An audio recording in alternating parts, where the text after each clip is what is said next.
I recently posted a video about whether or not I felt American guitars were really worth the money anymore, and the comments section was all over the place. Some people said that, no, they were never really worth it at all, while others said that they have and will only continue to buy American-made instruments. However, amongst the sea of other comments, one brand in particular, Gibson, kept getting brought up, and it's what compelled me to make today's video. Some people felt that they're not worth the money under any circumstances, noting the horrible, consistently terrible quality control of Gibson guitars, as well as the fact that they consider them entirely too overpriced. Now, I don't agree with much of that, so I thought the best way to rebuke those claims was to go ahead and kind of make as detailed as a possible video as I could. I'm going to be giving you my experiences new out of the box that I've had from Gibson and some other brands that are known to have exceptional quality control, and see how they fare. We're also going to be doing a new for new price comparison between equivalents that are very competitive and kind of trying to beat this guitar, if we're just being honest about it, to see if these really are that overpriced.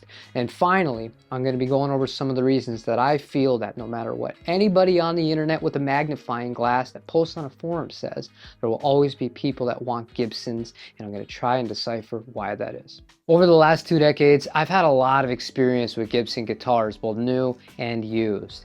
And not once in that time frame did I ever receive a guitar, even when I bought it sight unseen, that had any actual problems. I'll go more into detail on what actual problems are a little bit later, but everything that was important as far as the playability, all the electronics working as they should, and the fretwork being good, never been an issue once. And that leads me into the first thing that I want to talk about with a perfect example, because I recently just received this guitar on loan from Zounds. I don't get to keep it, unfortunately. This is Gibson Les Paul Standard Light. Weighs 7 pounds. As you can see, it's got a little bit of a thinner body, but I really dig it, and it's got the 50s profile. So for me, I fell in love with it instantly. When I got this guitar and I took it out of the box, I didn't have to adjust a single thing on this instrument. The action was fantastic. The nut was cut beautifully. The truss rod even has set up like almost perfectly how I would want to alter it. And I was just so blown away with the fact that Gibson don't have this reputation of being really great playing guitars out of the box amongst people online. But this again was another example of proving the opposite. I was able to just literally take this out of the box, tune it up, and just start ripping through the Mesa Boogie. Shortly thereafter, I filmed a comparison video with this guitar against my PRS Core McCarty 594, where I realized, man, I definitely preferred this guitar, and I knew I had to have one for my own, which was unfortunate because, again, this guitar is just here on loan. So I did the reasonable thing. Now, surely, there is no way that I received 2 brand new Gibson Les Paul Standards that had no problems with any of the frets, no problems with the nut, and no problems with any of the electronics. It was just set up and ready to rock just as well as this one. That's not possible, right? No, the experience was exactly the same.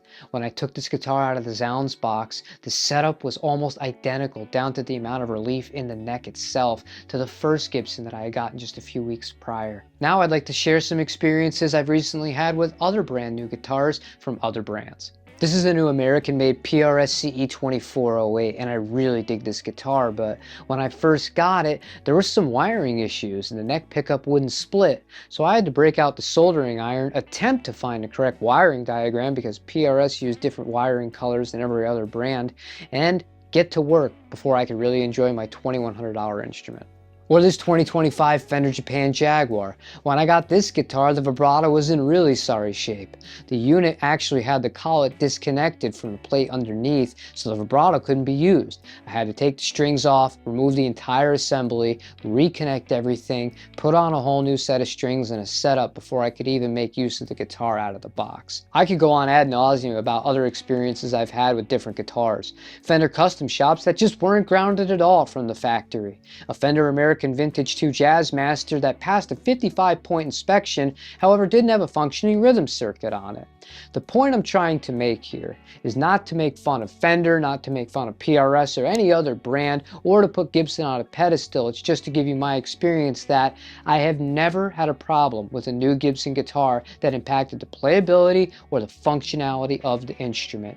I'm sure that there are some of you who have, and I'm sorry that that's happened to you, but this myth that Gibson are the only ones that get things wrong, and they get things wrong on a more consistent basis than everybody else, is simply not what I've experienced on my end. Now on to the claim that these guitars are overpriced. I'm going to use the Gibson Les Paul Standard as my benchmark for this because I consider it to be the flagship of the production line for Gibson USA. As of filming right now, a Gibson Les Paul Standard 50s or 60s is going to cost you $2,800. You get a gloss nitrocellulose finish, a nice hard shell case, American-made pickups, and a hell of a set neck guitar. Let's compare that with what you get from their #1 competitor that's also in the United States of America, Paul Reed Smith. The flagship models of the McCarty 594 are the core versions. You also get a hard shell case, gloss nitrocellulose finishes, you have American-made pickups and components. You also get an option between having a double cut like this one or a single cut, which is more in line with what you would find on the Gibson Les Paul. These guitars cost $4,820 new as of filming this video. That's a $2,020 difference between this and a Gibson Les Paul Standard. It's a lot of money. So if we're talking about things that are overpriced, and before you get an angry comment ready to type out at me, obviously I like this guitar a lot because I own this guitar. I also really like the Gibson a lot.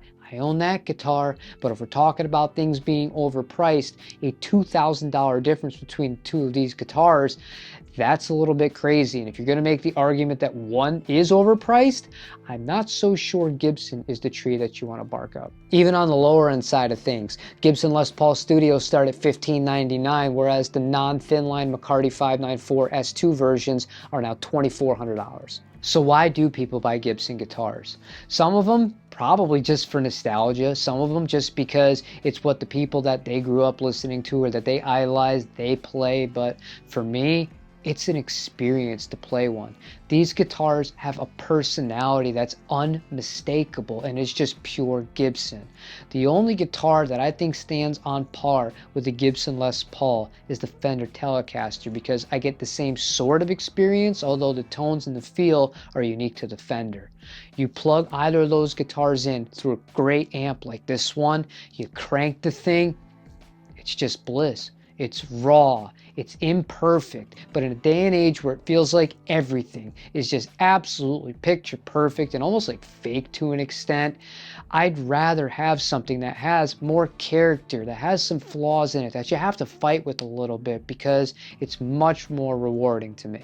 And there is another thing to consider if you're somebody that doesn't want to spend a whole ton of money and doesn't care about buying used.